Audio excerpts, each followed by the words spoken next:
Halo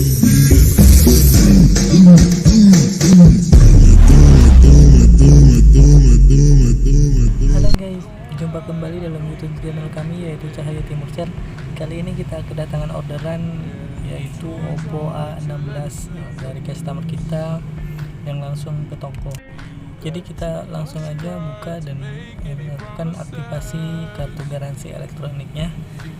Dan untuk Oppo A16 ini ada dua varian warna, itu Mystery Blue dan Dynamic Black. Dan untuk kapasitas penyimpanan dari Oppo A16 ini yaitu 4/64. Kita mendukung micro SD atau memori dengan up sebesar 256 GB. Dan tentang layarnya memiliki ukuran 6,52 inci dengan resolusi layar 1600 x 720 HD plus dengan kecepatan refresh layar 60 Hz.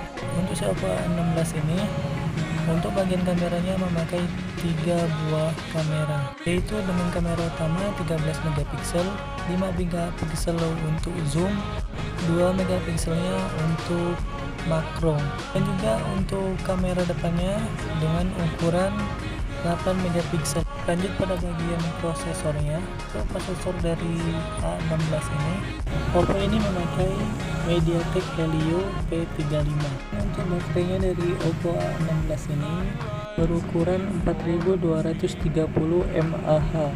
Jaringan dari Oppo A16 ini udah 4G dan udah dual SIM, serta menggunakan sistem operasi ColorOS 7.2 berbasis Android 10. Dan untuk kelengkapan dari Oppo A16 ini, kita dapat case pelindung transparan, adapter charger, USB, jarum HP, panduan cepat, kartu garansinya. Ayo guys, buruan di order aja, buka Tokopedia atau Bukalapak atau langsung aja ke Shopee, klik aja Cahaya Timur Sale. Dan terima kasih sudah menonton video ini. Lupa share, like, and comment, dan subscribe-nya supaya channel ini terus berkembang. Terima kasih.